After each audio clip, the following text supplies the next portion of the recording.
Bom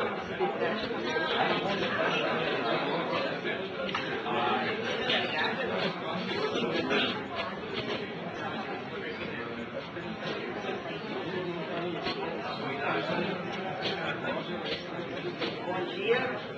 Eita, minha tá ligada?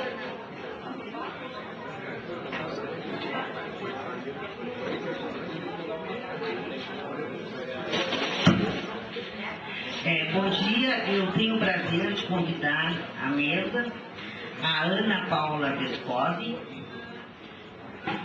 e a Carla Giane Soares da Cunha. Por favor.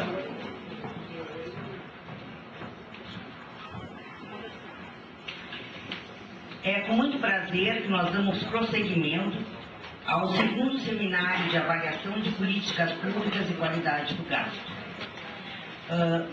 Primeiro, quem vai estar conosco é a Ana Paula Vescovi, né? Que é economista, mestre em economia do setor público pela Universidade de Brasília e em administração pública pela Fundação Getúlio Vargas, do Rio de Janeiro.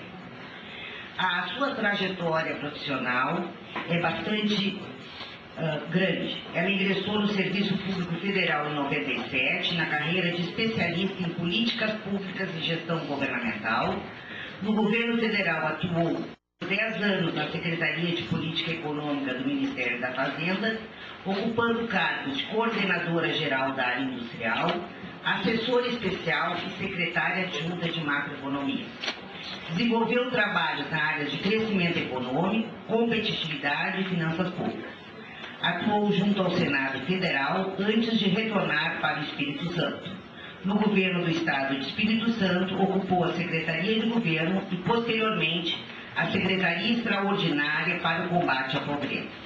Atualmente, ocupa o cargo de diretora-presidente do Instituto de Pesquisas Aplicadas, Jones dos Santos Neves, incumbida da sua reestruturação.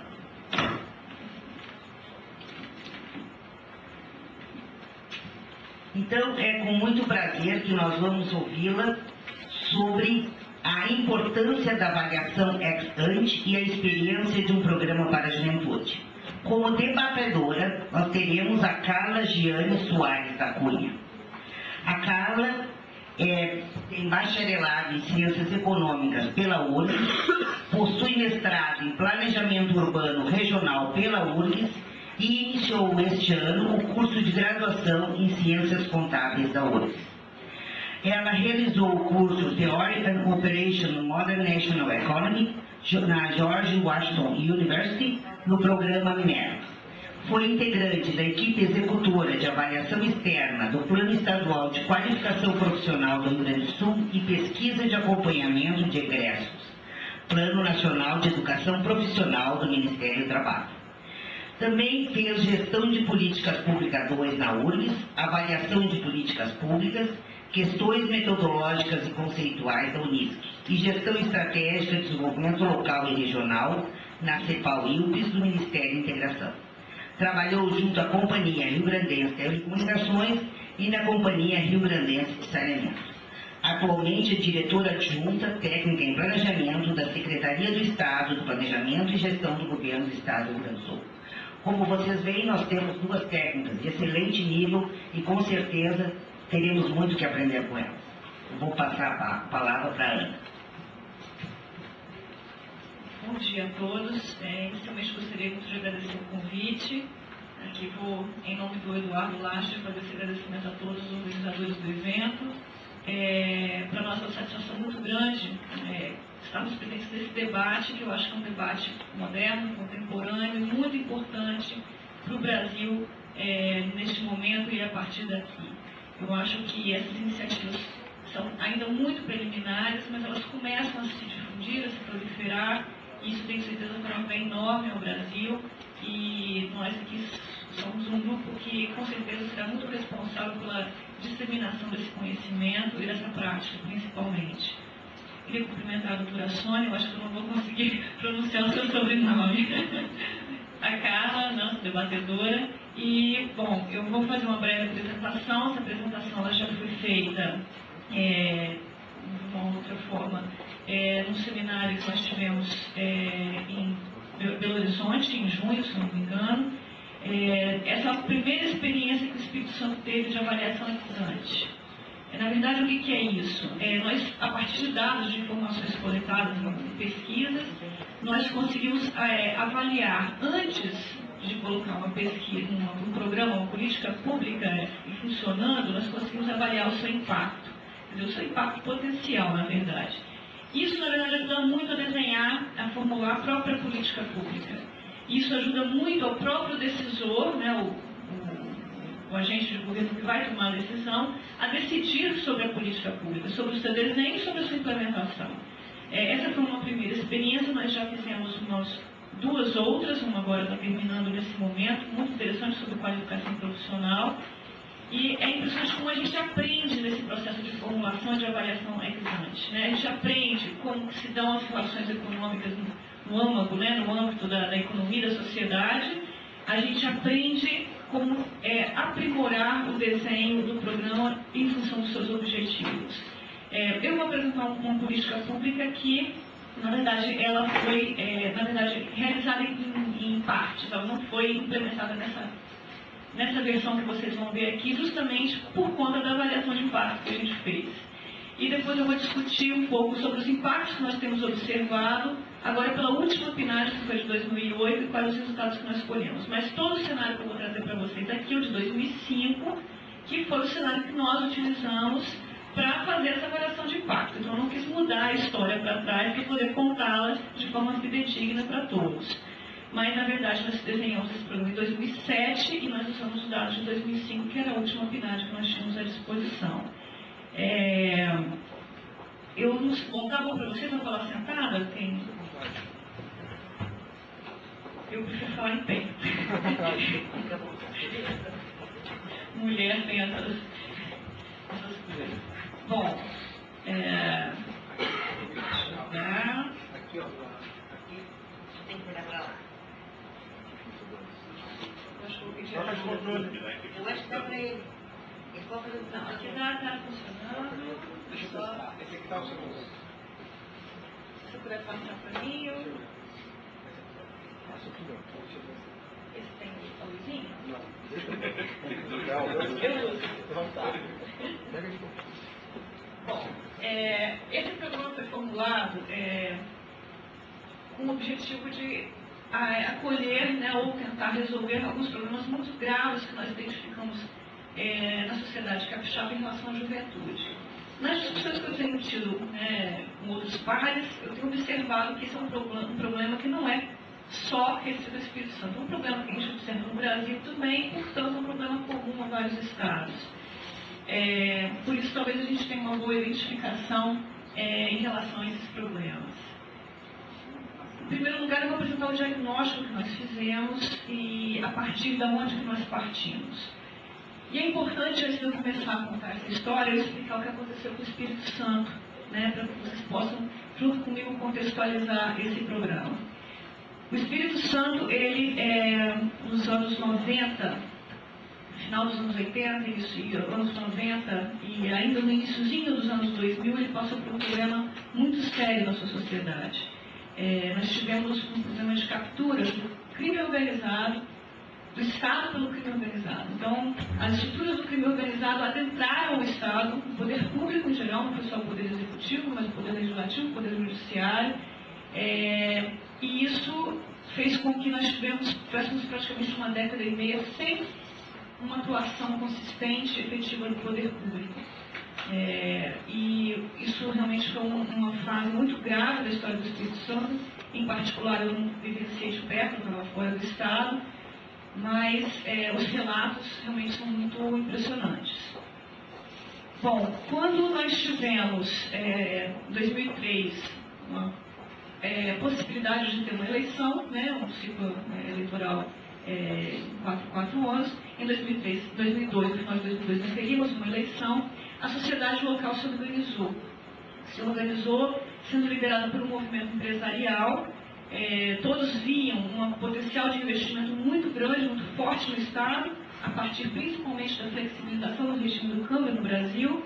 Nós tínhamos grandes empresas exportadoras no Estado, uma vocação logística importante, e houve uma organização desse movimento empresarial e esse movimento organizou a sociedade também para a gente poder dar um basta nessa situação do crime organizado.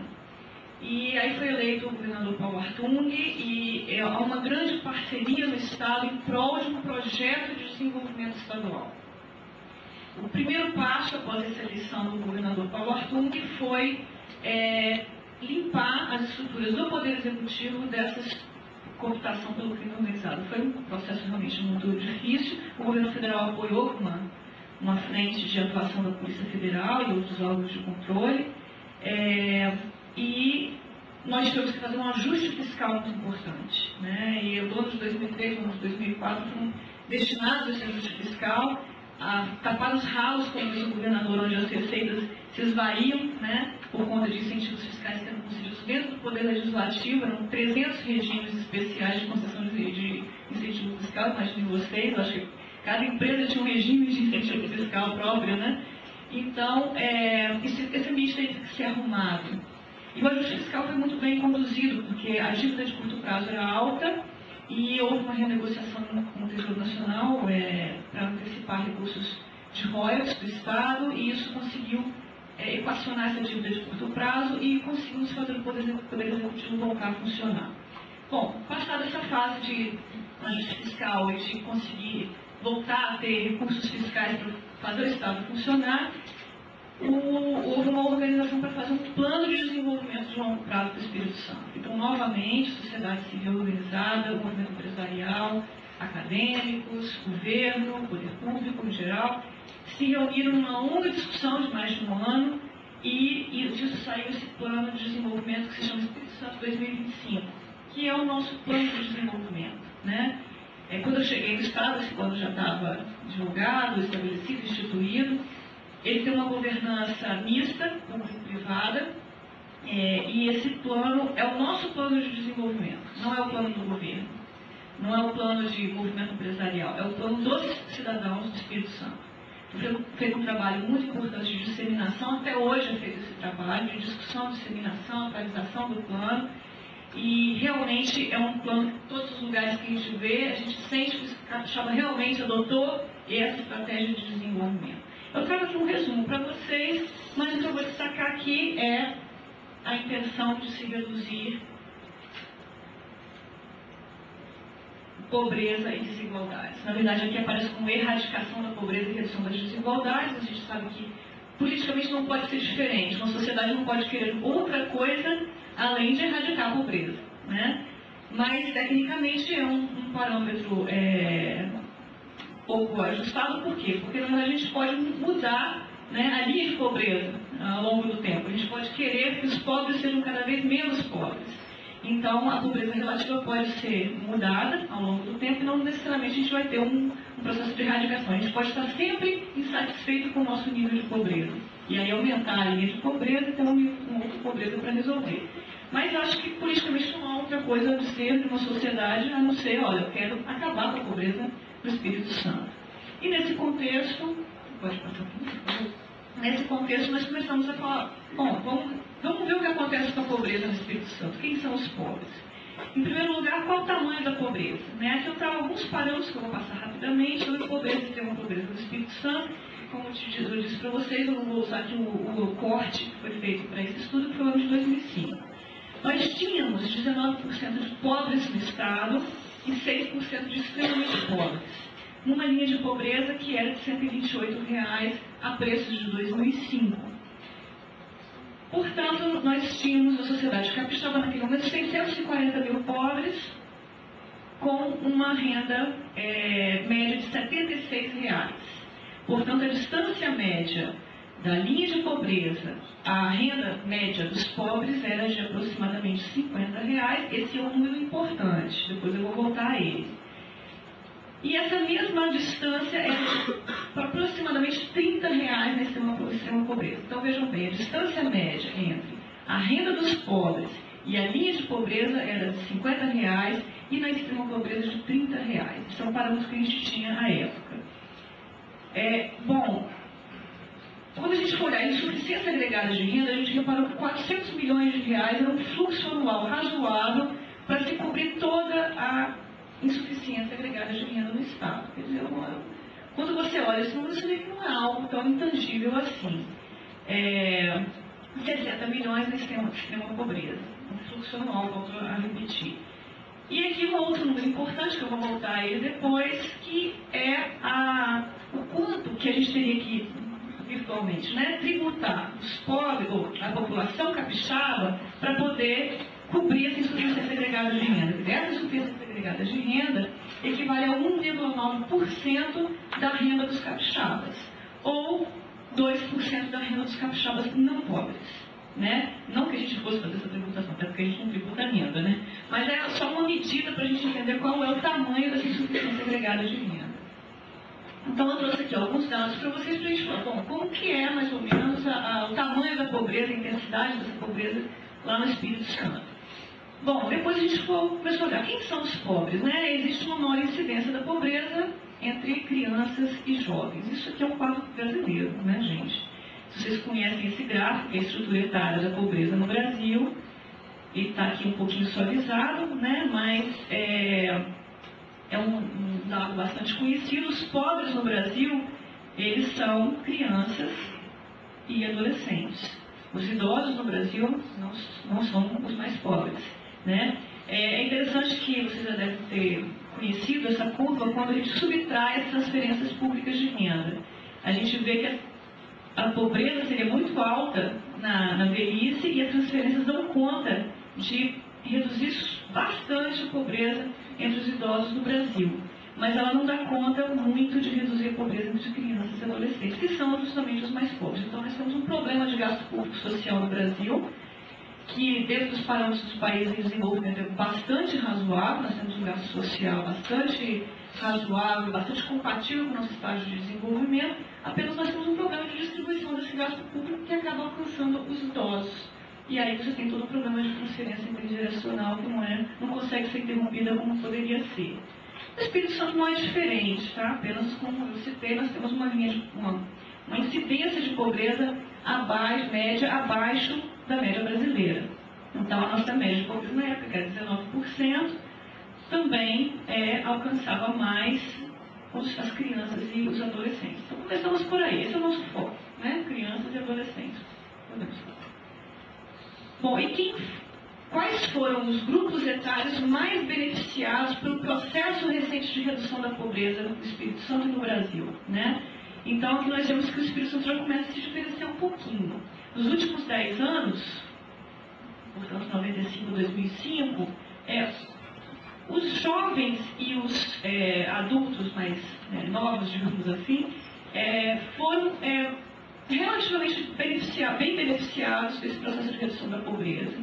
E isso até é um quadro diferente do brasileiro, né? Então o Estado conseguiu imprimir ou políticas públicas, ou a sua própria dinâmica econômica, de crescimento econômico, conseguiu fazer com que esse público aqui, dos jovens, o miolo ali da distribuição etária, conseguisse realmente colher bons benefícios desse processo de redução recente da pobreza. As crianças continuaram ficando de fora. Então, aqui a gente chegou à seguinte conclusão. Então, nosso foco começa a ser mais as crianças, né? Então, se a gente tiver uma prioridade, nós vamos priorizar aqui as crianças de 0 a 10 anos de idade, de 0 a 9 anos de idade. Vamos continuar? Mas aí, olhando um pouco para os dados da juventude, a gente começou a ver que tinha um fato interessante aí. Os jovens, eles, no geral, na média do Estado, eles estavam com um problema de uso do tempo, né? Tinha uma incidência muito grande de jovens que não estudavam nem trabalhavam. Eles não estavam nem na escola, nem no mercado de trabalho os retirava da escola, eles não sabiam o que acontecia, mas eles simplesmente não estavam nem estudando e nem trabalhando.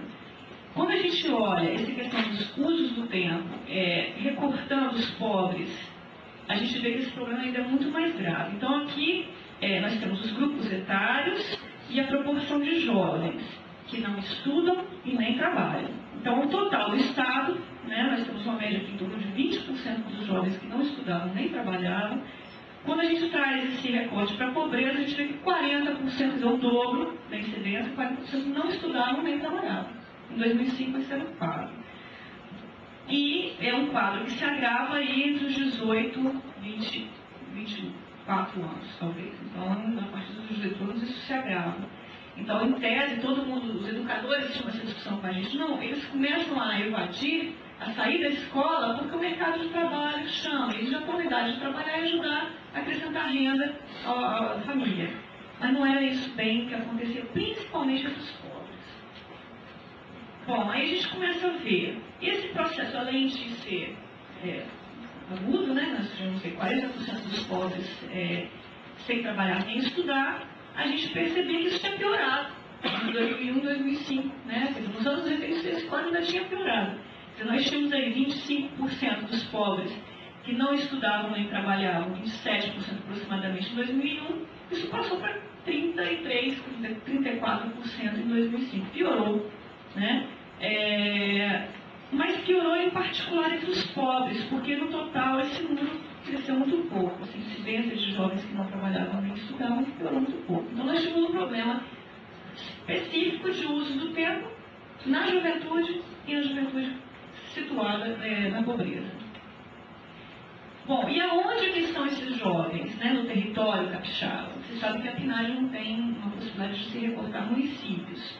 Mas nós olhamos aqui, olha, os municípios rurais, as grandes cidades, que particularmente da região metropolitana, mas 2 cidades, 3 cidades, 2 ao norte e 1 ao sul, e nas pequenas cidades.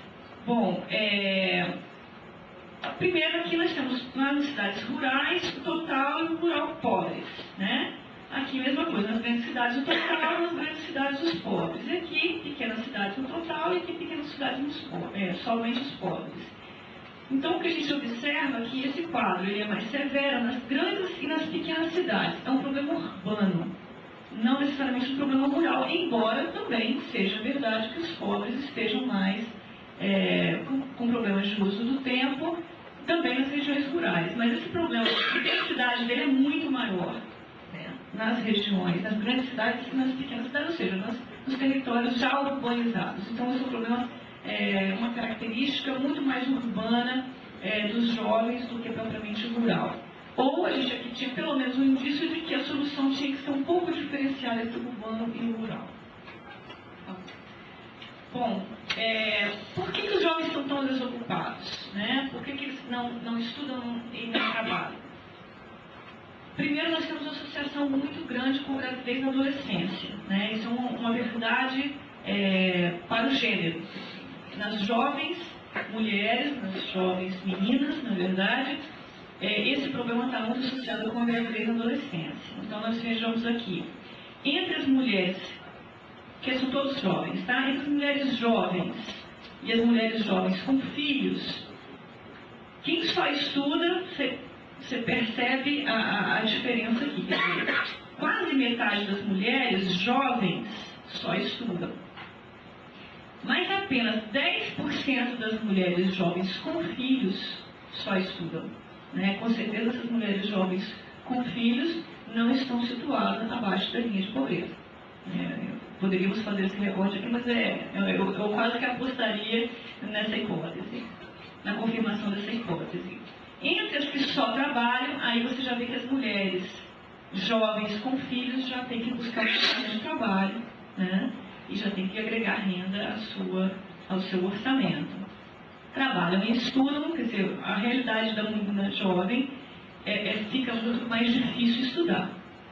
Agora, não trabalha nem estuda. Quase 60% das meninas jovens com filhos não trabalham nem estudam. Da mesma forma que eu apostei naquela hipótese da pobreza, eu aqui diria que realmente esse grupo aqui está muito associado à pobreza. Bom, e essas meninas? Também uma questão de gênero aqui. Entre os meninos, a gente começou a pesquisar como é que é a associação dessa desocupação, desse uso do tempo, com criminalidade. E aí, esse mundo aqui é bastante conhecido no Brasil, né? Mas o Espírito Santo é um dos estados que ainda tem uma taxa de criminalidade, de mortalidade, né, por homicídios muito alta. Esse, na verdade, eu acho que é o grande desafio da nossa sociedade nesse momento. Conseguimos conter o avanço dessa curva de homicídios que era ascendente e com uma derivada muito acentuada, mas agora nós temos que fazê-la declinar, né? Mas é isso que acontece. Em média, quando você começa a entrar aqui nos 15 anos até os 35 anos, é isso que acontece com a taxa de homicídio entre os homens, né? Ela sobe a um nível acima de 100 por 100 mil habitantes, o que é uma taxa altíssima, é 3 vezes a média do Brasil. Quando a gente olha para os homens, que é o total, né, de todos os gêneros, de todos os habitantes do Estado, quando a gente isola só os homens, ela vai a mais de 200. Isso aqui é a guerra do Iraque, né, digamos assim, um parâmetro guerra do Iraque. E aqui você pega a população de 20 a 24 anos. Então, também um indício do que pode estar acontecendo nos últimos tempos dos jovens, embora essa incidência, quando comparada à proporção de jovens que nem estudam nem trabalham, ele vai explicar muito pouco, né? Porque são duas escalas diferentes. Embora esse mundo seja gritante dessa forma, as escalas são diferentes.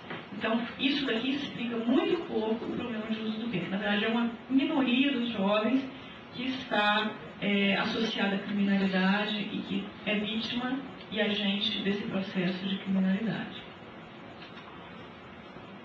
Bom, aí tem um problema que mais mexeu com todo mundo, a questão da escolaridade, né? A gente fez um recorte aqui de jovens entre 15 a 24 anos, geralmente os estudiosos usam um recorte de 15 a 29 anos, mas nós preferimos olhar de forma mais focada, de 15 a 24, porque, em tese, de 24 a 29, você já pode ter um grupo que completou a sua escolarização.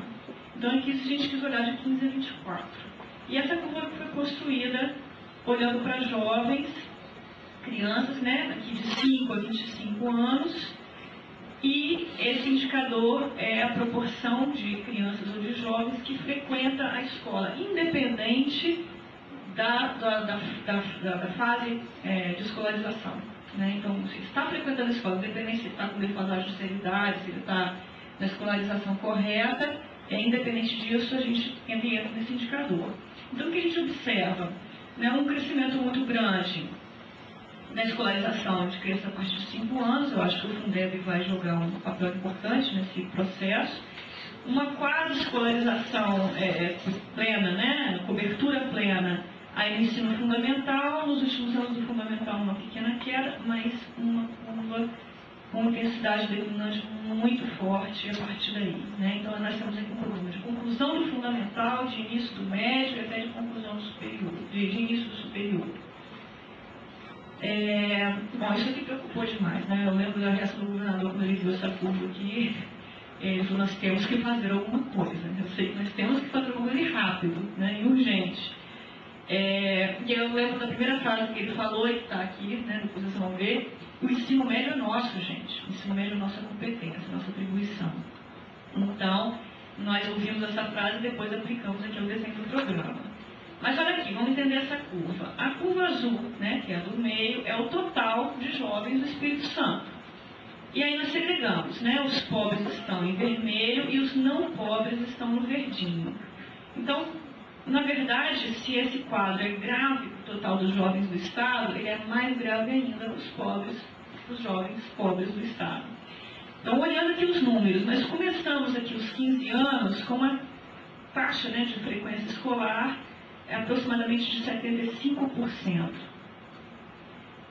Nós terminamos com uma taxa de frequência escolar aqui aos 20 anos em aproximadamente 10%. Nós tínhamos, à época, pelo fluxo escolar lá registrado pelo INEP, um indicador de taxa de conclusão do ensino médio, aqui eu volto a falar, essa curva não reflete isso, é a escolarização de todos os níveis, mas uma taxa de conclusão do ensino médio entre os pobres de 5% apenas.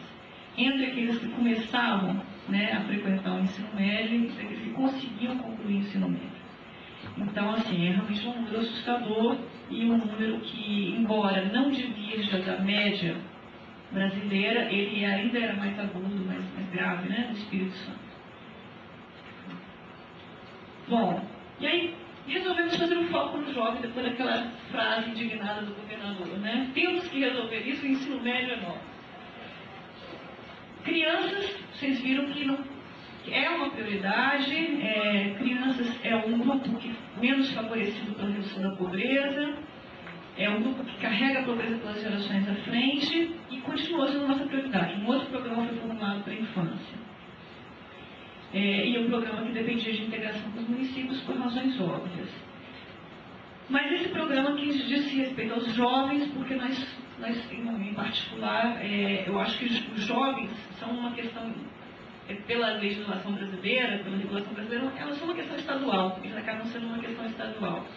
Não obstante, para você resolver isso dentro de um foco regional, né, estadual, você precisa realmente integrar políticas públicas com municípios, com a União, com a sociedade civil, quer dizer, você precisa de um esforço realmente muito amplo para conseguir solucionar esse problema, que é um problema brasileiro de alta complexidade. Vamos voltar aqui, por favor, no primeiro, no anterior. Bom, então por que o foco nos jovens? Em primeiro lugar, porque ele traz uma taxa de retorno social muito elevada, né? A gente acabou não conseguindo fazer uma medida muito exata dessa taxa de retorno social, a não ser olhando para o mercado de trabalho, eu vou mostrar para vocês daqui a pouco. Mas o retorno social é muito mais do que o mercado de trabalho, né? Por quê? Porque se você consegue inserir esses jovens na escola e posteriormente no mercado de trabalho, você está mitigando aquele problema da criminalidade, da violência, você está mitigando o problema da gravidez na adolescência, você está mitigando um outro conjunto de riscos sociais que são muito custosos para as políticas públicas que são feitas, né? Então, aqui, como a gente não conseguiu mensurar, a gente apenas tem uma boa dica de que realmente esse grupo ele oferece elevado retorno social. Bom, primeiro por reduzir a desocupação, é uma possibilidade grande que ele dá, porque a professora Wanda Engels, que é uma estudiosa da juventude, ela fala isso. Eles estão pegando bonde, né? De repente, esse bonde é o ensino médio. De repente, eles podem saltar do bonde feito uns loucos e se jogar no precipício. Ou, de repente, eles podem conseguir se segurar no bonde que está em alta velocidade e sair da pobreza, né? Então, é um grupo etário que tem a transmissão intergeracional na sua mão.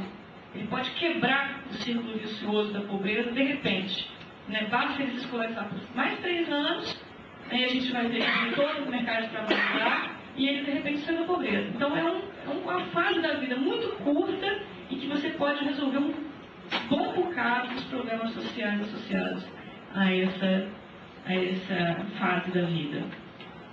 Em segundo lugar, né, ele é importante para você interromper a reprodução da pobreza para as próximas gerações e aumentar a renda futura. Pode passar. Por que o foco no ensino médio, né? Aí serviu a aula escuta que a gente fez, a primeira reação que o governador teve quando a gente apresentou esses dados. O ensino médio é uma área de competência do governo estadual, né, uma área de competência dos governos estaduais. Esses programas, eles não vão abranger só o ensino médio, porque tem jovens que estão com defasagem de escolaridade e eles estão ainda no fundamental.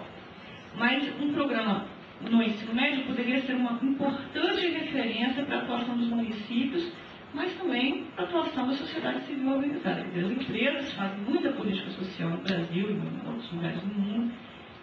As organizações não governamentais, né, tem várias que focam nessas questões da juventude. E você tinha efetivamente problemas de desigualdade no acesso, né, ao ensino médio. Eu mostrei aquela curva, vocês já viram, isso é verdade. E a severidade da pobreza é um problema que realmente impede os jovens de conseguir até acompanhar, né, o padrão de escolarização que você tem no ensino médio. E é um caminho seguro para a elevação da renda futura. Isso em particular é muito verdade no Espírito Santo. Eu vou mostrar aqui à frente os dados do mercado de trabalho. E o Espírito Santo tem um quadro muito peculiar no mercado de trabalho. Esse quadro ficou mais claro nas binárias seguintes a essa daqui. E os jovens efetivamente têm uma excelente oportunidade no mercado de trabalho local. Então, isso aqui é um caminho praticamente assim, certo, né, para sair desses jovens, sair estrutural, né, desses jovens da pobreza. Aqui a gente tem o desempenho educacional em 2005 no Espírito Santo. Eu vou tentar explicar um pouquinho esse gráfico aqui em sólidos, né? O mais escuro são os jovens que terminaram o ensino médio. Então a gente tinha aqui, 40% dos jovens já tinham concluído o ensino médio até os 20 anos. Esse segundo aqui mais escuro é que ele está frequentando o ensino médio. Então a gente tem um grupo aqui que não terminou, mas ele ainda está lá. Está frequentando, está tentando terminar. Né? Então, ele começa aqui em 40%, quando ele chega aos 20 anos, você ainda tem aqui uns 7%, 10% que ainda está lá frequentando o ensino médio. Bom, este daqui, ele abandonou o médio, ele desistiu. Então, nós temos aqui quase 20%. Olha, não conseguiu concluir, foi para o mercado de trabalho, ou então está sem estudar nem trabalhar. Né? Então, eles abandonaram. Esse daqui ainda está frequentando o fundamental. Você vê que nessa idade, o grupo que ainda persiste no fundamental, isso aqui é o ensino regular, tá? O EJA não está aqui não. O grupo que ainda persiste no fundamental é muito pequeno. Né? Aos 20 anos, ele já não está mais pensando no fundamental. Quem concluiu, concluiu. Quem não concluiu, é uma parcela realmente muito pequena da sociedade que persiste diante das dificuldades que teve de concluir o fundamental. Abandonou o fundamental, aí se abandonou o fundamental não vai concluir mesmo o médio. Então aqui a gente tem uma parcela, né, razoável de 50% da população que ficou fora dessa tentativa de você fazer a quebra estrutural da pobreza e levar todos para uma saída segura da pobreza. Bom, então vamos olhar entre os pobres como é que é isso, né? Então eu vou explicar agora o mesmo gráfico e a gente fez um recorte entre os pobres. O que acontece? Olha, lembra aqueles 10% que eu mostrei para vocês aqui? Ó, 10% foram os que concluíram o ensino médio.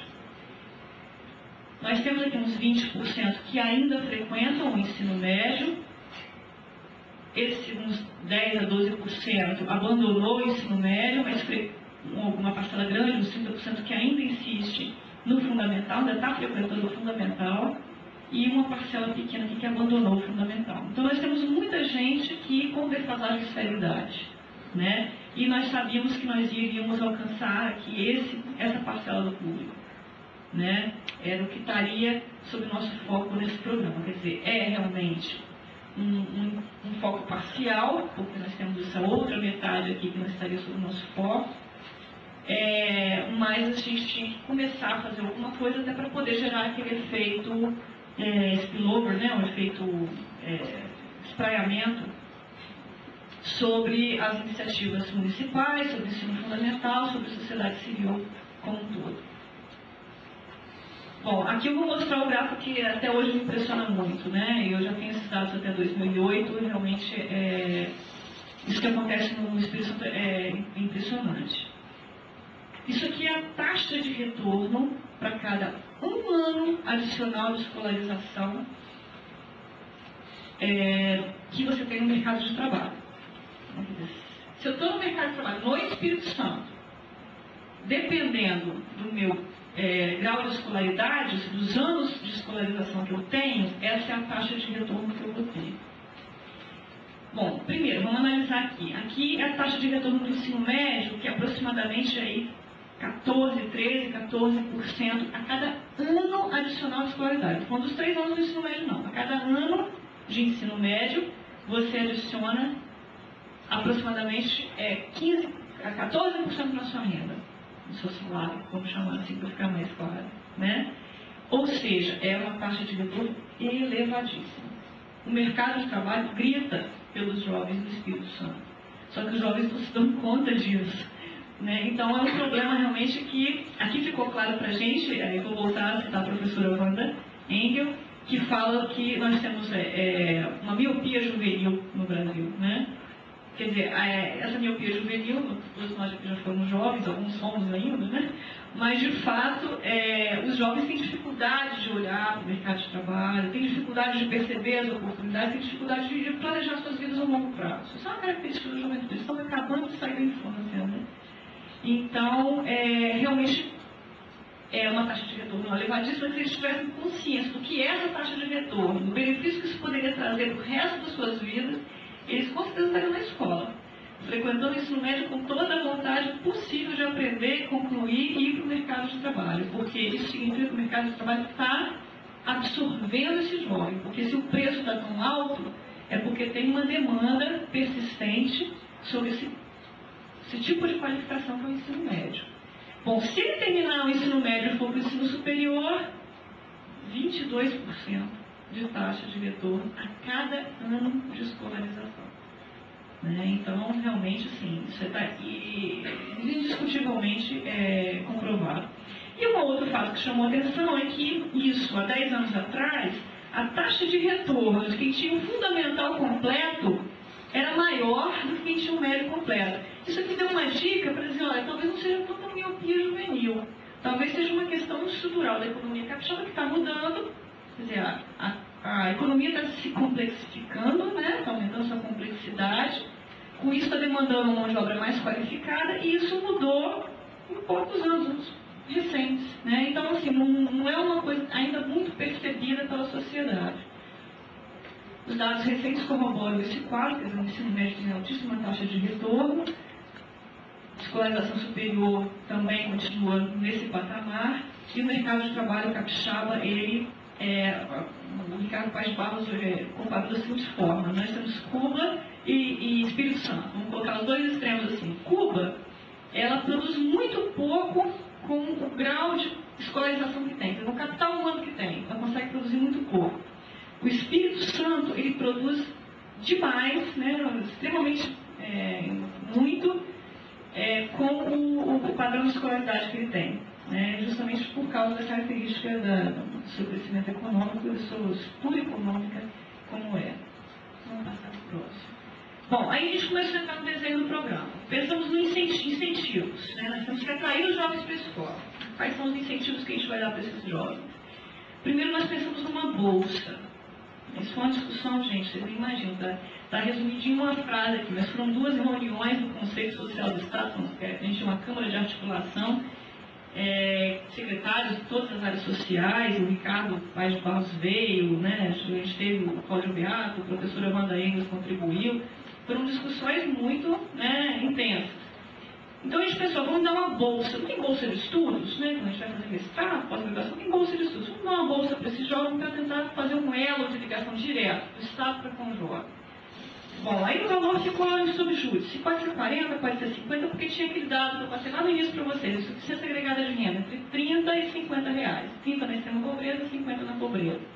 Ficou aí esses 40 reais. Mas vamos testar, vamos guardar esse número.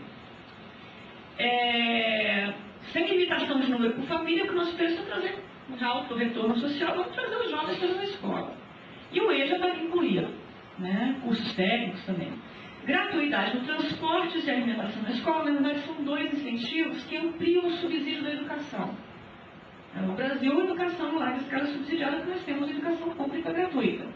Mas isso daqui é uma complementação a esse subsídio. Como é que o jovem tem que pagar para se locomover até a escola, tem que ter recursos para se alimentar. Então, isso aqui até foi produzido pelo MEC posteriormente, né? Hoje todos o ensino médio tem a possibilidade de oferecer merenda escolar dentro dos recursos da educação, e a gratuidade no transporte foi introduzida em 2008, né? Que se chama Via Escola, o nome do programa. E como a gente tem a bilhetagem eletrônica, é um controle que você consegue fazer no itinerário, escola, casa, casa, escola. Ele tem a gratuidade para estudar. Não é para se transportar, é para estudar. Então, foi o primeiro grupo de incentivos que foi desenhado.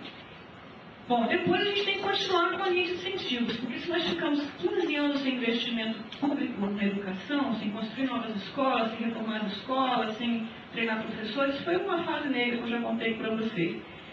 Esse jovem não pode voltar para a escola e encontrar a mesma escola que ele abandonou alguns anos atrás. Ele tem que encontrar uma escola diferente, para poder... agora está mais a pena, agora eu vou estudar mesmo, agora o negócio está diferente. Então nós promovemos, né, isso foi a Secretaria de Educação, já é um programa da Secretaria de Educação, não vou poder detalhar tanto aqui, mas eles estão fazendo realmente uma revolução na educação, em termos de qualidade na oferta e quantidade também na oferta educacional do ensino médio. Então isso passa por ajustes no espaço físico, construção de novas escolas, reforma de escolas. Esse ano nós... 1/3 de todos os investimentos públicos estaduais foram destinados à educação.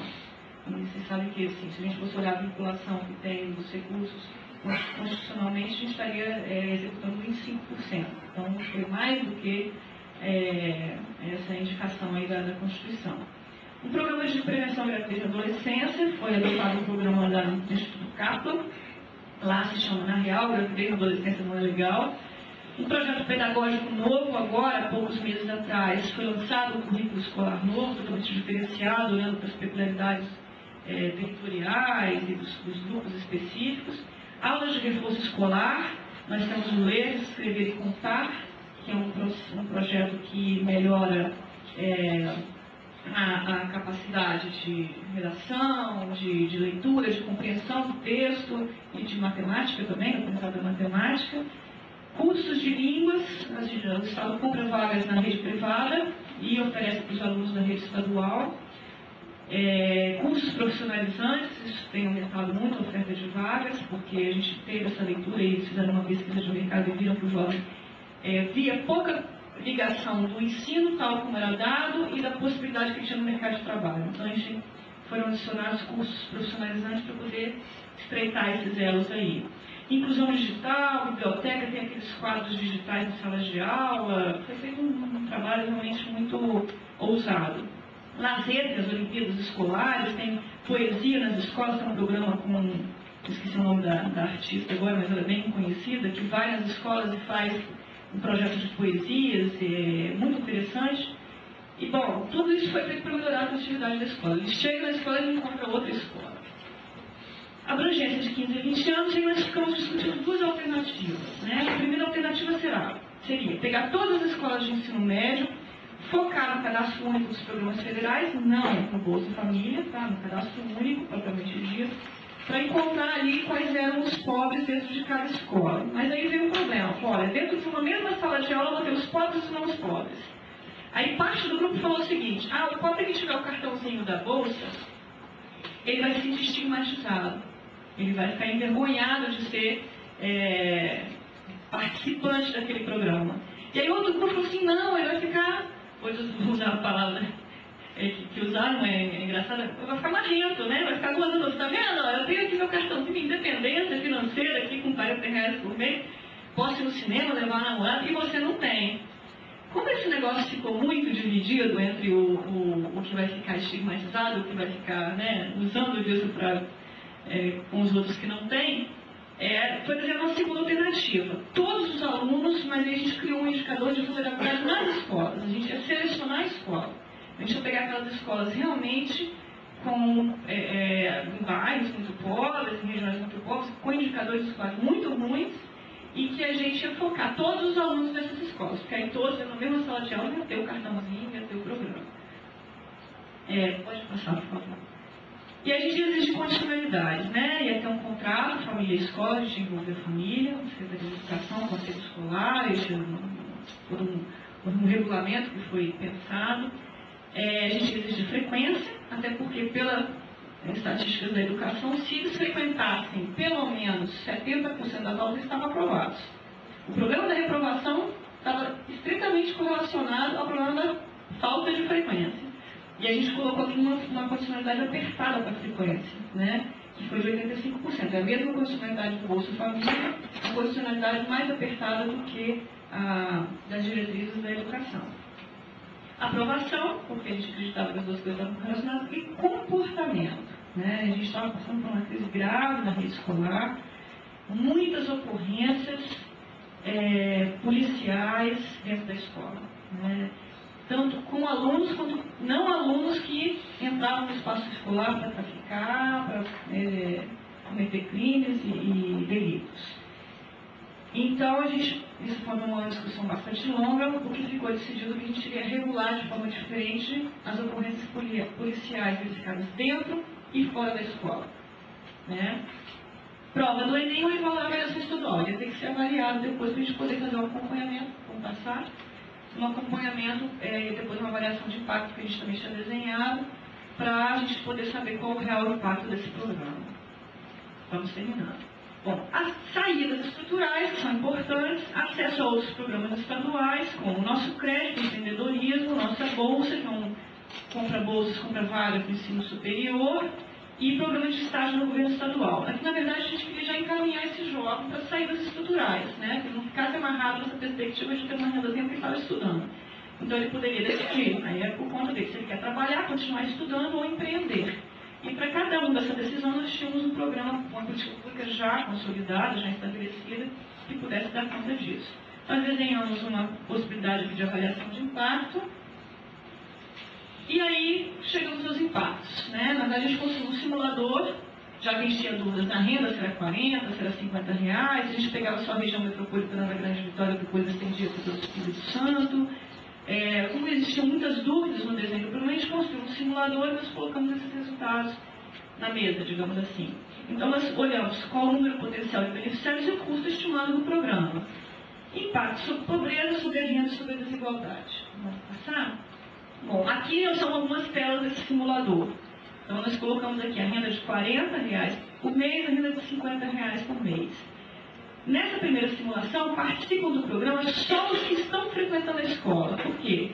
Eles entram em massa, em 75% entram no ensino médio, e depois só 10% conclui. Então, vamos pegar esses 75% que estão entrando, vamos tentar segurar eles lá. Então, essa é a primeira simulação. Essa é toda a população-alvo. Não vamos pegar só esses 75%. Vamos tentar pegar os outros que estão fora, né? Então, vamos pegar os que estão em idade de frequentar o médio, mas estão fora da escola. Então, vamos pegar esses também. Aqui, no primeiro grupo, está a região metropolitana e aqui todo o estado. Então, a gente chegou à seguinte conclusão. Potencialmente, nós teríamos aqui, entre 15 a 20 anos, 32 mil beneficiários desse programa. Então, esse é o número que ficou na nossa cabeça. Se fosse na região metropolitana, seria um terço dos beneficiários. Se fossem aqueles só os que participam da escola, eles estão na escola, seriam 23 mil. Então, assim, número máximo, 32 mil vão participar do programa. Bom, aqui a gente quis olhar o custo do programa. Se esses 32 mil participassem, a gente ia ter um custo de R$20 milhões por ano. Então, eu só vou mostrar esse número por quê? Porque ele quis dizer o seguinte, esse programa é um programa muito barato. Porque é focalizado, porque é específico, é um programa muito barato. Vamos passar. Bom, aqui vamos olhar se insuficiência agregada de renda, né? Impacto em pontos percentuais. Vamos olhar só esse grupo aqui. Se toda a população-alvo participam, e se você tem uma renda de R$50 associada, se você coloca o programa no estado todo de 15 a 20 anos, 15 pontos percentuais sobre a insuficiência agregada de renda que a gente viu lá atrás é mais ou menos 2% da renda total, 1,9% da renda total dos capixabas. Então, a gente teria esse impacto esperado no decorrência do programa da insuficiência agregada de renda. Isso com os beneficiários do Bolsa Família. Se a gente contasse com uma focalização perfeita do programa, se a gente olhasse aquela fila virtual, né, dos mais pobres para os menos pobres, e conseguisse pegar os 32 mil mais pobres, isso já dobrava. Olha como a focalização é importante, né? Sem gastar um tostão a mais. Sem gastar um tostão a mais, com o mesmo gasto, se a gente conseguisse fazer uma focalização perfeita, que a gente sabe que apenas não é virtual, né? Mas se a gente conseguisse se aproximar da focalização perfeita, a gente aumentava o impacto do programa sensivelmente sem gastar um tostão a mais. Nesse caso aqui, a gente dobraria, né, o impacto. Percentagem de pobres, a mesma coisa, olha. Se a gente alcançasse todo o estado, aqueles 32 mil, dos 19% de pobres, a gente já está retirando 0,24 pontos percentuais. Né? De 19% é muito pouco, mas são 20 milhões, é um público muito focado. Quer dizer, é um impacto razoável. Agora, se a gente tivesse uma focalização perfeita desse programa, era 0,60 pontos percentuais, era 3 vezes o impacto sobre pobreza. Novamente, isso aqui realça a importância da focalização para o impacto dos programas sociais. É muito mais importante do que o gasto público. Acho que aí é a grande conclusão que vocês podem chegar, porque, afinal de contas, é a qualidade do gasto. Né? Sobre o coeficiente de Gini, também em pontos percentuais, naquela época nós tínhamos um coeficiente de Gini de 0,57, mais ou menos, hoje já está em 0,54, 53. De 0,57 a gente subtrairia no modelo de focalização perfeito 0,15 pontos percentuais devido a esse programa. Bom, agora o impacto que mais chamava a atenção, né, sobre a curva de escolaridade. Aqui a gente colocou os 3 cenários, né, porque você pode até atrair 100% dos jovens com focalização perfeita, os 32 mil, mas você não controla a vontade deles de concluir o programa e concluir o ensino médio. Então a gente colocou um cenário de taxa de sucesso. Vamos supor que 25% concluam, 50% concluam, 75% concluam. A gente distribuiu linearmente porque não tinha outra hipótese a fazer. Eu não podia dizer, não, no início eles vão ficar mais, depois eles vão ficar menos. A gente preferiu distribuir isso linearmente. Mas o que eu vou mostrar para vocês aqui é o seguinte. Lá nos 20 anos, olha o impacto. ao invés de 10% concluindo o ensino médio, a gente ia ter 40% concluindo o ensino médio, com uma taxa de sucesso de 75%. A gente ia mudar essa curva em 30 pontos percentuais. Né? Isso aqui é entre os pobres, tá? Isso aqui é entre os jovens pobres. A gente ia mudar de forma substancial a história deles. Né? Vamos lá. E entre o total de jovens, ia sair de 28% para 33%. 5 pontos percentuais no agregado dos jovens, mas no total da sociedade capixaba entre 15 e 20 anos. Bom, algumas conclusões sobre esse processo, que eu acho que o tempo já acabou. Em primeiro lugar, a PNAD de 2008 trouxe um dado interessante. Vocês vejam que no início dessa curva, a nossa expectativa era de subir mais ou menos de 80 e poucos por cento. Vamos pegar aqui a média de 15 a 17 que é o que a PNAD trouxe. Nós temos mais ou menos aqui uns 75%, para esse é o número, 75% de taxa de escolarização nessa idade, né, no Espírito Santo. Em 2008, e aí a gente, a expectativa aqui era de subir aí uns 4 a 5 pontos percentuais. Em 2008, nós conseguimos chegar a 82,5%, né, praticamente 5 pontos percentuais de melhoria. Eu vou falar alguma coisa sobre a implantação do programa depois.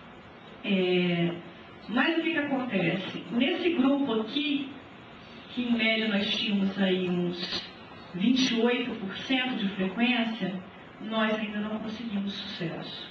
Nós ainda não conseguimos melhorar esse número. E a nossa grande suspeita é que a renda média do trabalho juvenil no Estado duplicou em 4 anos. Nós estávamos abaixo da média do Brasil e hoje nós estamos acima da média brasileira. O mercado de trabalho está realmente muito aquecido. Vocês terem uma ideia, a taxa de desemprego no Estado em 2008, antes da crise, portanto, foi de 5,7%. É quase um desemprego taxa natural, né? Quase um desemprego protecional. E entre os jovens ele é baixo. Lógico, é mais alto que isso, porque o desemprego juvenil é mais alto, mas ele é também mais baixo, bem mais baixo que a média brasileira. Isso daqui, o que acontece? Qual foi a partir desse desenho, dessa avaliação de impacto equizante, teve um dado adicional durante essa discussão, que foi a extensão do programa Bolsa Família até 17 anos. Vocês devem se lembrar disso. E o governador falou assim, olha, não tem problema nenhum a gente fazer esse incentivo, mas eu acho que vai ficar muito complicado a gente sobrepor essas situações. Né? Por quê? Porque nós queríamos dar a renda para o jovem, o Bolsa Família dá para a família. A discussão da renda do jovem era o seguinte, você podia fazer esse elo de ligação mais direta do Estado com o jovem, até porque o jovem de 18 anos pobres, às vezes já é pai, tem a própria família, mas você ajuda a quebrar o elo familiar dele com os pais. Né? Então, o que a gente decidiu? Vamos fazer todos os outros incentivos, não vamos fazer a Bolsa e vamos observar. Né? Então, assim, volto a falar, nós fomos muito bem sucedidos em fazer essa inclusão escolar. Isso aqui permanece um desafio na nossa sociedade, tá? Por conta, inclusive, muito mais aí da atratividade do mercado de trabalho. As conclusões gerais que a gente faz, essa foi a primeira experiência, nós já fizemos outra agora recentemente com o programa de qualificação profissional. Primeira lição que a gente tira desse processo, a gente aprende muito sobre o comportamento da nossa sociedade. Né? Dessa discussão, dessa avaliação equizante, a gente aprende muito. E o desenho do programa, com a possibilidade de avaliação de impacto, fica muito mais acurado. Você consegue levar racionalidade para a focalização. Né? Você consegue defender muito mais a racionalidade da focalização. Porque o gasto público está envolvido. Então, isso é muito importante. Isso você sente na veia, você consegue mostrar pelos números o que é a melhoria da qualidade do gasto público. Né? Isso aqui, para o processo decisório, quer dizer, eu diria que é fundamental.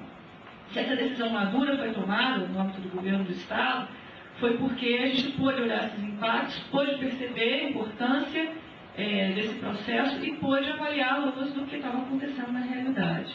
Então, assim, eu acho que volto a falar naquilo que eu falei inicial, eu acho que é um processo que começa no Brasil, né? Mas é muito importante que todos nós possamos apoiá-lo, difundi-lo, porque com efeito as nossas sociedades vão ganhar muito com isso. Eu agradeço muito novamente a oportunidade e peço desculpas por ter passado aí um pouquinho do tempo.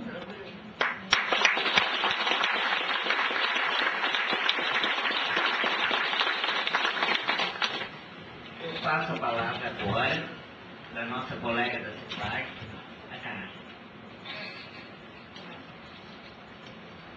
Bom, eu quero começar agradecendo a generosidade dos organizadores desse evento, por terem me convidado para estar aqui.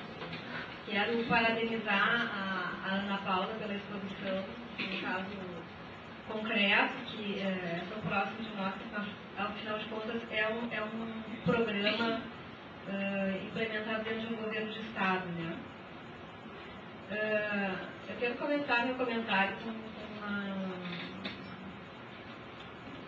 quero começar lembrando uma definição bem básica de avaliação, que é assim, quase óbvia, né? Vai ser uma definição da OCDE. Na verdade, uma avaliação é um julgamento. É um julgamento tão sistemático, tão objetivo quanto possível. Mas ela é uma atribuição de valor, né? Então, a importância de um trabalho como esse tipo, né, de uma avaliação ex ante, é fundamental justamente para dar suporte a essa escolha, né, a essa decisão por fazer ou não uma intervenção governamental, por levar adiante ou não uma política pública.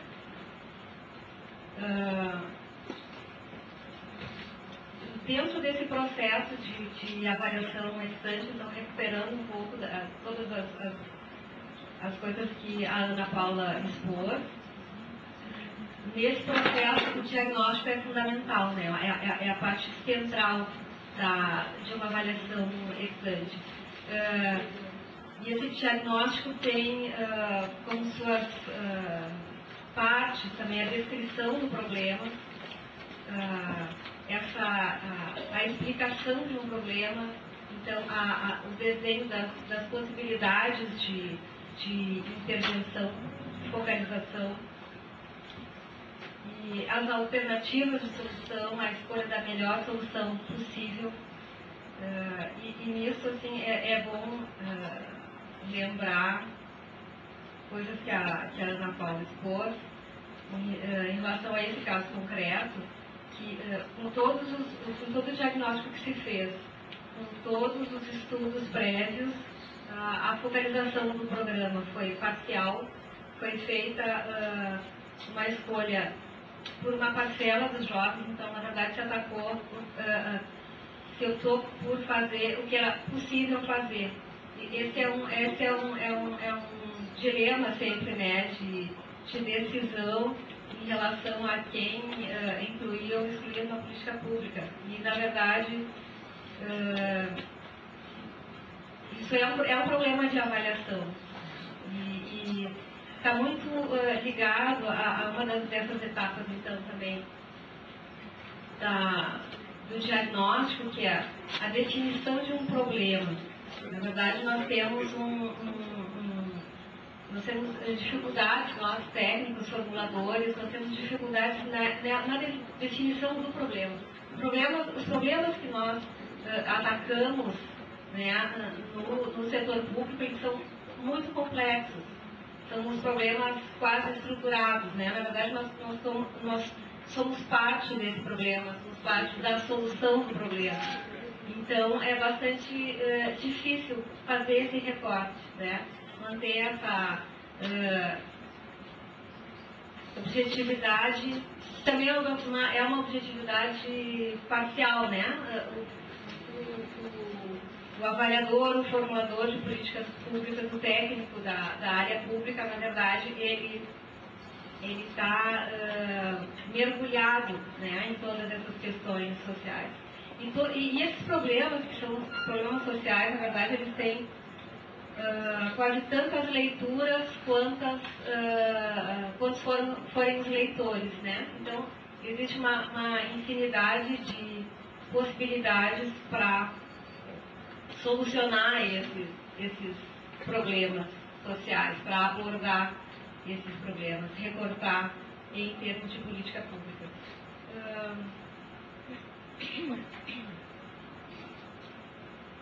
E outra coisa que eu gostaria de comentar, assim, nesse processo, nessa apresentação da Ana Paula, da avaliação ex-ante, questão diagnóstica, questão desenho do programa, quão importante é isso, essa importante e difícil, porque está ligado à definição do problema e de todos os seus componentes, né? Toda a leitura social também que se faz do problema. Que é estabelecer a teoria do programa, o modelo causal, que depois vai propiciar que se faça a avaliação de impacto, né? Até a Marília comentou ontem, comentou no curso que eu fiz aqui sobre a avaliação, né? Na verdade, um programa que não é desenhado para ser avaliado, depois é necessário um esforço muito grande e muita criatividade dos avaliadores para que ele possa ter seus impactos avaliados, né?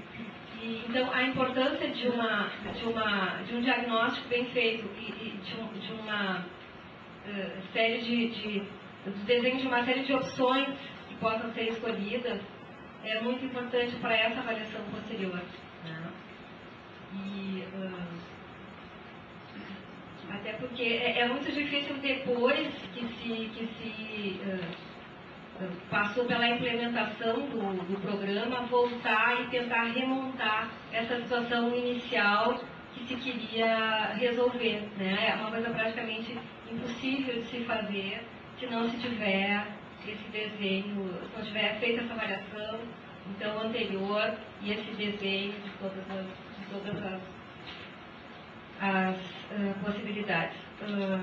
São os comentários gerais e Ana Paula, eu queria fazer assim, um questionamento, na verdade é uma coisa bem prática, pelo que deu para depreender do programa, ele é um programa interinstitucional, ele foi uma decisão de governo. Eu gostaria que você falasse um pouco sobre esse processo, quantas ou quais instituições estaduais estão envolvidas nisso e qual foi assim o tempo de amadurecimento disso, porque essa é uma outra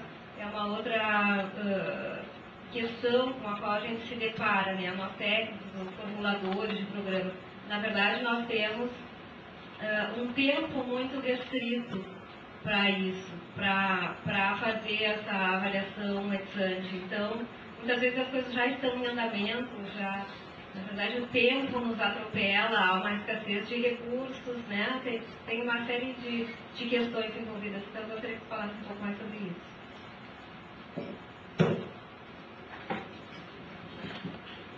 Bom, na época, essa discussão foi feita em 2007, no primeiro ano do segundo mandato do governador Paulo Arcanjo. Persistiu uma lacuna em relação a esse plano de desenvolvimento estadual, que eu citei para vocês, o Espírito Santo 2025, da gente formular um programa de combate à pobreza. O 2025 ele demorou tempo a ser discutido, porque em 2006, na metade do ano, ele foi divulgado à sociedade, ele foi, digamos assim, implementado, né? Então, em 2007, o governo já se organizou, tendo em vista aquela carteira de projetos indicados pelo plano de desenvolvimento. E nós tínhamos uma lacuna aí dentro desse programa de combate à pobreza. Coincidiu com o momento em que eu voltei para o Estado, e aí foi designada como uma pessoa, quando ela comentou isso da minha experiência, ela falou que foi criada uma Secretaria Extraordinária de Combate à Pobreza para formular esse programa. Essa secretaria, como o próprio nome diz, foi extraordinária, durou acho que menos de um ano. O tempo de formulação desses e de outros programas. E nós criamos uma Câmara de Articulação de Programas para o Combate à Pobreza, que envolvia todos os secretários da área social. Eu não vou conseguir lembrar de todos aqui agora, mas basicamente área de educação, saúde, assistência em trabalho, agricultura, e todas as outras áreas, habitação, saneamento, todas as áreas sociais afins ao governo tinham assento nessa Câmara de Articulação e eram os secretários, né? E essa discussão, essa e outras discussões, foram 3 ou 4, foram engendradas no âmbito dessa Câmara de Articulação que existe hoje, mas de uma outra maneira, né? Hoje ela está monitorando, até porque, vejamos, nós estamos no final do ciclo de governo, estamos mais na fase de mostrar os resultados e de fazer uma avaliação do que foi feito, do que provavelmente de iniciar novos programas, embora nós estejamos nesse momento discutindo uma outra avaliação de impacto antes, na área de qualificação profissional. Mas naquele momento a formulação era o grande mote dessa Câmara, né? O grande tom que foi dado a essa Câmara. E essas discussões foram feitas, eu não me lembro mais o tempo que durou, especificamente nesse programa de jovens, mas acho que foram entre 3 e 4 meses. E nossa capacidade de rastreio, realmente você tem razão. A gente era muito cobrado, até pelo próprio governador, que olha, os jovens estão aí, né, esperando. E nesse ínterim, eu estava acompanhando ainda com o governo federal, o governo estava discutindo a extensão do Bolsa Família para os 17. A gente sabia disso, a gente tinha conhecimento sobre isso, né? E é importante a gente conseguir esse tempo para amadurecimento, porque a realidade, né, externa, que os fatores exógenos mudam também, né, exógenos e endógenos, né? A realidade muda enquanto a gente está fazendo essa discussão, e isso ajuda no amadurecimento. Então, a nossa experiência foi que ganhar tempo nessa discussão foi muito importante. Foi muito importante até porque consolidou uma outra área do programa que foi executada com muito louvor, muita propriedade, que é a área dos incentivos não monetários, né? Vocês viram que tinha os incentivos ali monetários, que era bens e serviços públicos, bolsa, vale, transporte, meio escolar, e tinha um outro grupo de incentivos que não eram propriamente monetários, que diziam respeito à atratividade da escola. Esse outro grupo está sendo implementado com muita rapidez até, e ele foi muito importante. Então, foi esse o contexto da nossa formulação, e ganhar esse tempo para maior capacidade de rastreio na formulação foi muito importante para a conclusão dos trabalhos. Teria mais alguma pergunta? Senão eu colocaria a palavra à disposição do público. Por favor, só quem perguntar, por favor, diga seu nome e o órgão que está representando. Já tem perguntas escritas. Só vou ler. Vitor Maia, Fundação João Pinheiro, Minas Gerais. O desenho dos programas do Espírito Santo parece ter sido bem realizado, pelo que a palestrante nos mostrou. Mas de que forma está sendo realizado o acompanhamento para contrastar a avaliação ex ante com uma avaliação ex post? Existe alguma pesquisa de campo para este projeto? Eu vou passar a palavra, então, para a nossa Ana Paula. Na verdade, a nossa grande fonte de informações é a PNAD. Né? A PNAD, o censo escolar, os dados, os microdados que o INEP fornece, a gente usa muito também para avaliar qualidade e fluxo escolar, né, e cobertura educacional. Nós fazemos isso tempestivamente, a cada ano. Na verdade, nós temos uma certa carência de dados no estado, principalmente no mercado de trabalho, e a PNAD acaba sendo a nossa grande fonte de informações. Nós estamos fazendo algumas pesquisas de campo, aí particularmente a educação que está fazendo, mas elas são muito específicas, muito focadas em problemas específicos da educação. E essas pesquisas estão concluindo, né? São poucas, né? Acho que são 2, uma terceira está em andamento. E assim que concluída, nós faremos, né, o uso desses dados para poder observar e monitorar os resultados que a gente possa tirar. Mas, de fato, não tem uma pesquisa de campo específica para monitorar esse caso aqui da juventude. Nós usamos a PNAD e os dados do INEP, né, sobre educação. E nós temos acompanhado todas as nuances da evolução da pobreza no Estado, que tem caído de forma muito importante. Né? A gente falou de 19% de taxa de pobreza em 2005, nós já estamos com 12,7% de pobreza. Mudou a metodologia, então não era mais 19, já era outro número, mas se a gente conseguisse encadear os mesmos números, a gente teria caído aí mais de 7 pontos percentuais na pobreza do Estado, a extrema pobreza que foi abaixo de 3%. Então, nós monitoramos isso frequentemente, e quando a gente olha para essa redução, a gente olha para os grupos etários, para os mais beneficiados. A gente faz esse trabalho todo ano, um trabalho muito extenso. Agora nós vamos começar a publicar isso, colocando os dados na internet, e também essas avaliações mais a interpretação desses números, né? Mas isso é feito todo ano de forma bastante associada à PNAD. Divulgação. Eu vou continuar com outras perguntas que temos aqui. Do Vinícius da CEPLAC. Foi analisado, ali pergunta se foi analisada a oferta de emprego com instalações de empresas na região devido ao crescimento econômico no período de implantação do programa. Essa é a pergunta deles, se vocês também analisaram a parte empresarial para ver se absorveria essa função. Eu acho que isso estava no contexto, né, no cenário macro, digamos assim. O Estado está crescendo muito, né? O Estado do Espírito Santo cresce sistematicamente há quase 4 décadas acima da média brasileira. E, em média, cresce 40% acima da média brasileira. O que acontece com o Espírito Santo é que ele é um Estado com um elevado grau de abertura.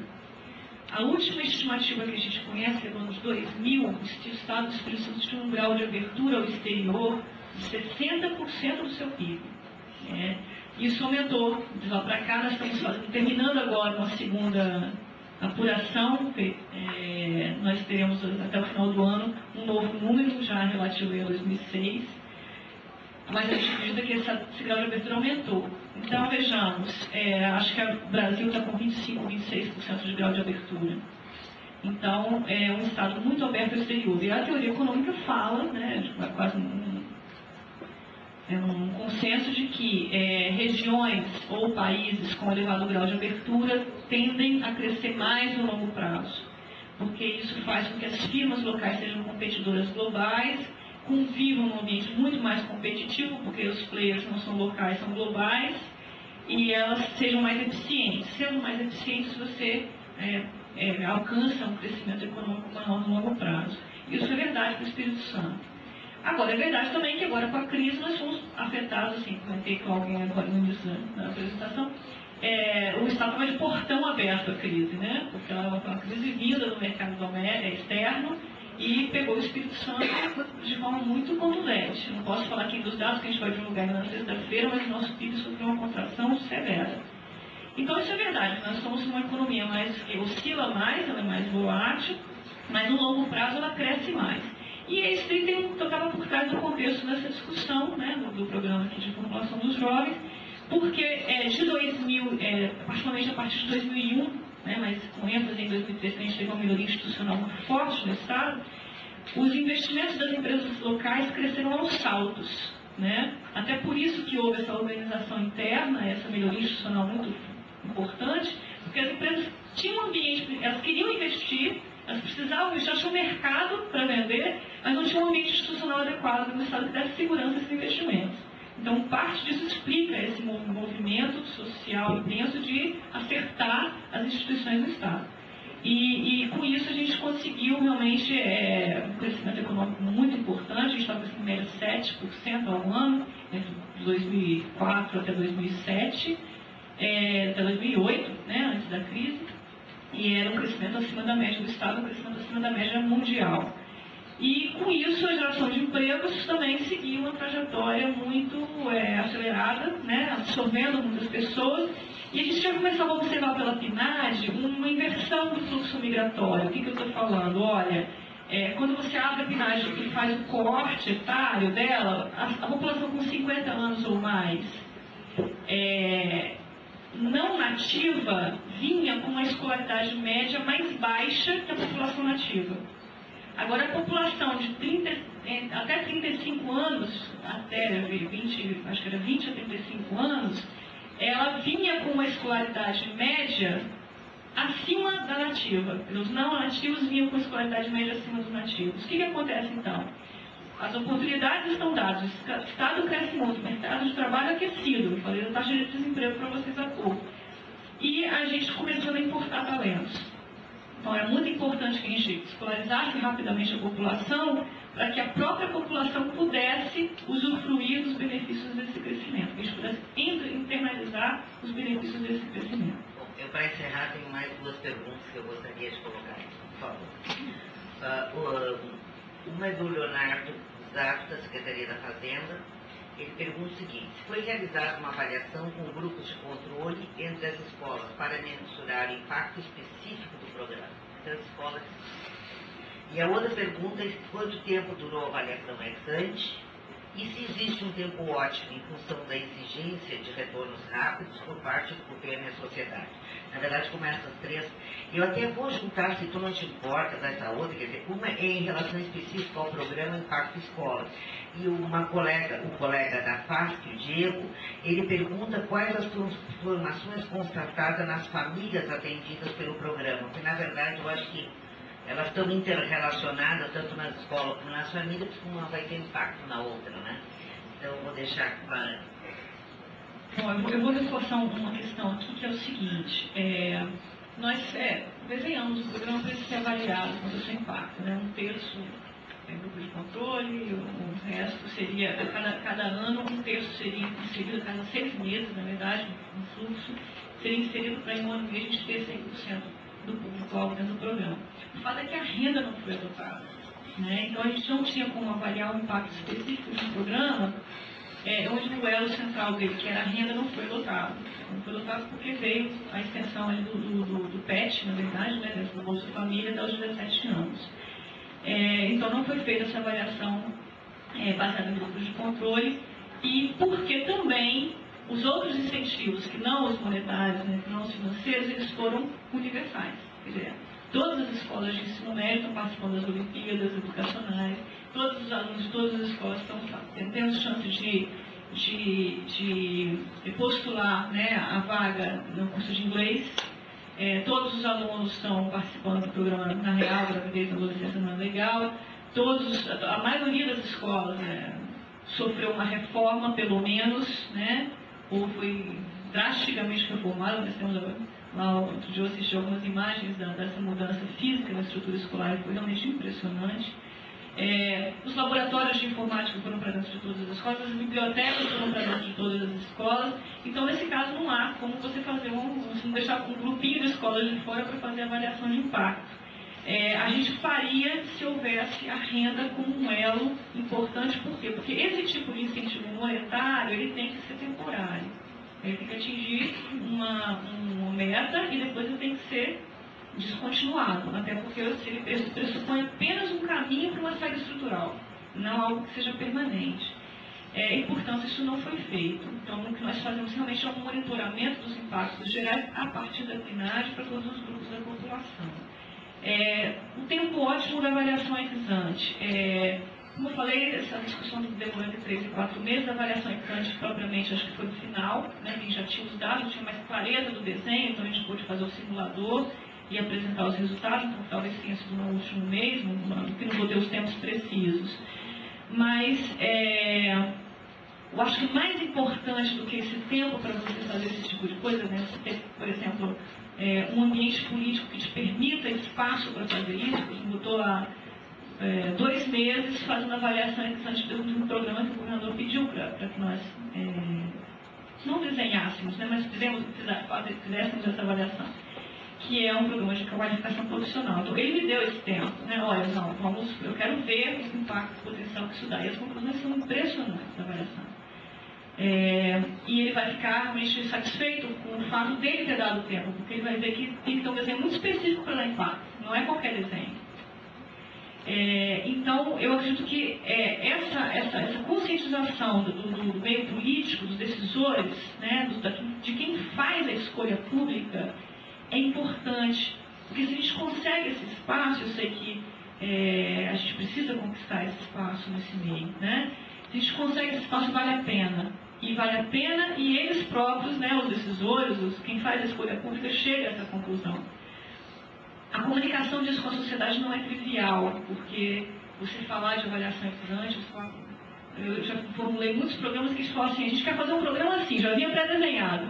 Vocês têm 2 meses para preparar, né? Eu já fiz. Mas, assim, também tem casos em que a gente conseguiu sobrepor essa urgência. Vou citar um exemplo muito concreto para vocês que no governo federal.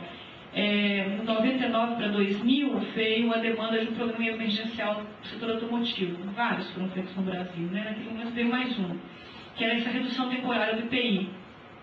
E nós fizemos uma avaliação ex-ante baseada na PNAD. Nós mostramos qual seria o público beneficiado naquele momento dessa redução de IPI, o custo, né, quem pagaria a conta e quem se beneficiaria. E quando a gente transpareceu dentro do governo, isso não veio a público, né? Quando a gente transpareceu esse benefício, a decisão foi por não fazer naquele momento, né?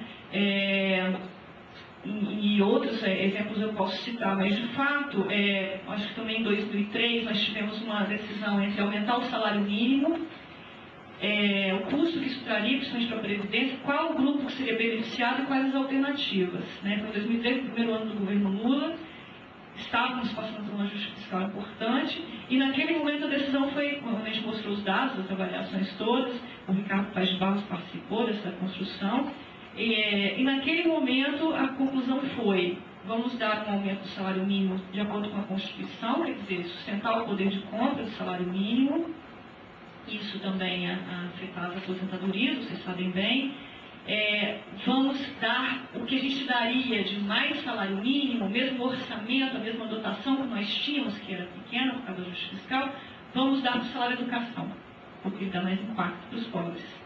Então nós trocamos o salário mínimo por salário educação. Na época o Bolsa Família não estava estruturado, era o Bolsa Escola ainda. E ele estava sob discussão no governo, vocês devem lembrar, foi uma transição dada pelo Fome Zero, foi mais ou menos 1 ano e meio de discussão até a gente chegar ao desenho que hoje o Brasil tem com o Bolsa Família. Então por isso não foi dado no Bolsa Escola, foi dado no salário educação. Mas o primeiro impacto maior seria do Bolsa Escola. E aí, naquele momento, o governo decidiu: não vamos dar. A dotação que nós temos não vamos dar toda para o salário mínimo. Vamos manter o poder de compra do salário mínimo e vamos dar lá para o salário educação, porque esse vai muito mais para os pobres. Então, assim, é muito importante a gente conseguir esse espaço junto aos policymakers, muito mais os policymakers, mas junto aos decisores, efetivamente, junto a quem faz a escolha pública, para que a gente consiga colher resultados em termos da efetividade desse fundo, da qualidade do gasto público. Eu acho que muito mais isso do que você dizer: olha, o tempo ótimo para fazer isso é 1 mês, 2 meses, 3 meses. O tempo ótimo de fazer isso é o tempo que a gente tem para conseguir chegar a alguma conclusão razoável quanto à efetividade desse gasto. Acho que é muito mais isso. Eu esqueci de responder alguma coisa. Só por isso as transformações nas famílias, eu acho que tinha respondido a educação. A transformação nas famílias, o que a gente observa, eu já citei um pouco aqui no final, nós conseguimos inserir muito mais jovens no ensino, na escola, não sei se no ensino médio ou fundamental, a gente ainda não avaliou qual o grau de escolaridade que está associado aos 15 e 17 ali. Foi 5 pontos percentuais de 2007 para 2008, e isso é muita coisa, uma inclusão muito intensa. Uma inclusão que, paralelamente, quando a gente olha os dados do Enem, ela não veio acompanhada de uma deterioração na média da qualidade do ensino. A gente conseguiu sustentar a qualidade do ensino, no mesmo patamar, melhorou, mas geralmente quando você exerce um processo muito inclusivo e muito rápido, você tem qualidade baixa. Você traz pessoas que estavam fora da escola, tem pessoas que não estavam necessariamente com um nível de escolarização médio. Então, é impressionante que a gente conseguiu aumentar muito rápido, né, a escolarização de 15 a 17 sem cair a qualidade. Agora, persiste, volto a falar, o desafio de a gente manter esses meninos na escola pelo menos até os 20. Pelo menos até os 24, porque se eles conseguirem concluir o ensino médio, a taxa de retorno deles no mercado de trabalho é muito grande e, com certeza, concluindo o ensino médio e indo para o mercado de trabalho, eles deixarão de ser pobres. Tenho a certeza que a gente tem. Basta eles conseguirem concluir o ensino médio. Olha, em nome dos organizadores desse seminário, eu gostaria de agradecer muito a presença da Ana Paula e da Carla e dizer que em seguida nós daremos prosseguimento a mais outra palestra. Por favor, muito obrigada.